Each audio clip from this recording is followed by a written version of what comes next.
Well, from bad boys to Muslims, a growing number of rap artists are leaving the bad boy hip-hop lifestyle for a more spiritual one. The Canadian Dawah Association says an increasing number of rappers this year embraced Islam or acknowledged they previously embraced Islam.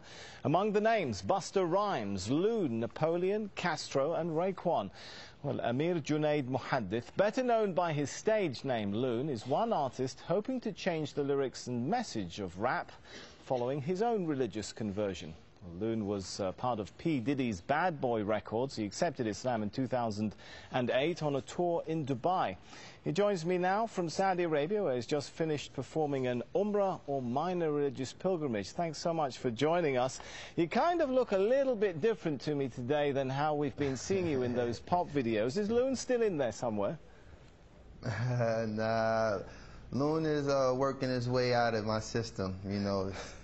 Just happy to be, accepting Islam and finding the peace of mind that I was always searching for in the music business.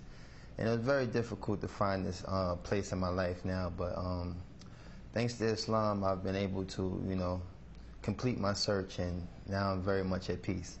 So I take it you're no longer a bad boy? No, bad boy days are over. Now I'm what you call a good boy. All right, I want to forgive me for taking our viewers back to a little bit of the Bad Boy Loon days. I want to just play a piece of your music here, just to refresh everyone's memory of how Loon used to look like. I met a lot of women in my lifetime, but see, it's not a lot of women that got the right mind. I done had pretty chicks with all the right features, and hood rat chicks that only rock sneakers, cell phones and beepers, and know how to treat you. You break a heart, she'll walk out and leave you. I find a girl, I'ma keep her, cause now I'm getting money and the game getting deeper. You want some real... Well, I guess the question now is, will you continue to rap? Well, right now I'm very much focusing on, studying Islam and becoming more knowledgeable of the deen, because, being in a position of influence, I have to be able to, protect myself in ways, the media sometimes, try to use these transitions that artists make and try to make it, an opportunity to make a mockery of Islam or whatever faith a person might choose. So I'm, very much an advocate of trying to study the deen and become more knowledgeable of Islam. And, right. Allah knows best. Maybe maybe I won't. Yeah, in addition to studying your new religion, I understand you're also working with another group of rap artists to try and change the message of rap itself. Is that possible? I mean, rap hails from the hardened neighborhoods of the West. The lyrics sometimes attack, threaten, insult others. Can rap be rap without all of that?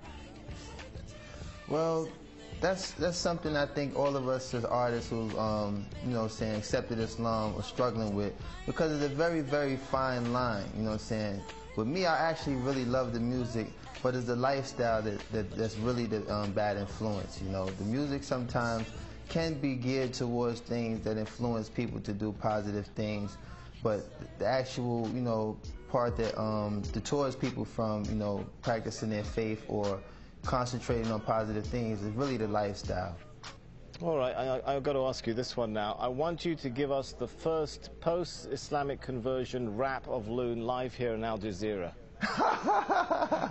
Oh man, you catch me off guard now, because I really, like I said, I've veered away from that lifestyle for a second. Come on, just a sentence or two. I know there's still a bit of Loon in there somewhere.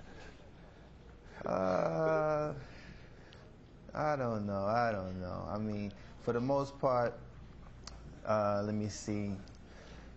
You got me there, man. You got me there.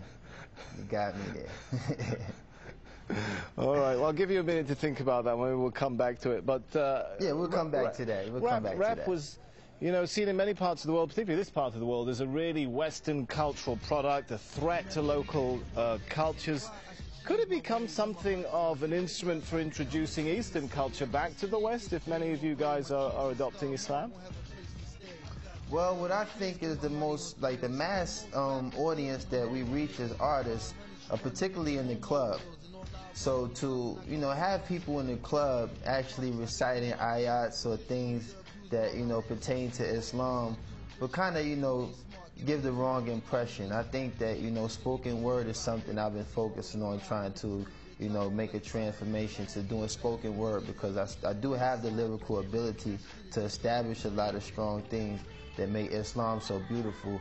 But it's very hard to walk that fine line when you have music in the background that kind of, you know, either plays its role as a dance rhythm or something that might, you know, mislead a person from the message that we're trying to give. So, you know, like I said, there's a lot of artists that's in the position that I am, and we're trying to, you know, find that fine line without offending anyone or causing any harm to anyone who might be influenced by the negative aspect of music. And we're just trying to really focus on, you know, walking that fine line and being able to be a benefit to those who like music versus being a contributor to the negative side. All right, we're running short on time, but we have still got about a minute left, so I'm going to come back to my question. Any ideas come to mind now for that live rap for us before we go? Oh, man. Man, you put me on the spot. Well, like I said, I haven't really prepared myself for that aspect. I was really thinking of, you know, trying to be more of an influencer, telling people that, you know, it's such a beautiful conversion to accept Islam. And I haven't really entertained incorporating music into this transition yet. Like I said, I've been just trying to focus on being very knowledgeable of the deen, and, you know, focus on, right, you know, all the beautiful things that's taken place in my life these past 7 months. I've accepted Islam, and a lot of sacrifices that I've made to move away from that lifestyle. Allah has definitely blessed me with a beautiful replacement, and I'm just so, like, grateful to have that working in my life right now. All right, I just thanks. really haven't been geared to it. We're out of time. Thanks so much for talking to us. Loon, who was internationally known on the microphone and thought all he needed was a wife at home, now discovers he needs to enter the religion zone. How's that for a bit of a rap there? Obviously, I should stick to a Korean tone. Man, you better than me. You better than me, man.